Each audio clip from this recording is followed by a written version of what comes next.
So Neil, if you had to right now decide that free will does exist or doesn't exist, what would you prefer?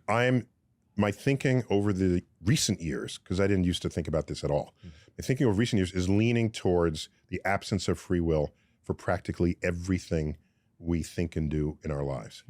And I base that on the fact that over time, things that we have done as people in our species, at one time was, you are totally to blame for that, or just something you did, or something we've learned, no, this person is more susceptible than you are to addiction. Right. There's a biochemistry there. This person cannot just be made the life of the party because they're on the autism spectrum. They don't control that in the way you might think they should, just because you're the life of the party. As you add up all of these things, let's go back to epilepsy, where before that was even a word, you were occupied by the devil. Did you do something bad? Or, well, you knew it was not, everyone knew you were not in control of it, but today, no one is saying, did you have the free will to not have an epileptic seizure? Of course not. Do you have the free will to not be depressed?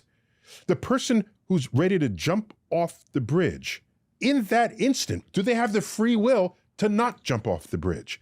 I don't think so. And the more I add up and explore the human condition, I'm forced to conclude that the direction we are headed is that we are all products of an absence of free will.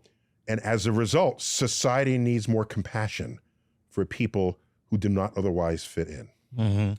See, I have the exact opposite position in my own mind. I feel that it is because of the absence of free will that you see in most behavior, that it is that 1% of free will activity that moves us in the right direction, bends us toward compassion, takes the arc of history toward justice. But but going back to what Neil just said, there are people who actually suffer from personality disorders, that suffer from brain disorders, where they can't do what you just said.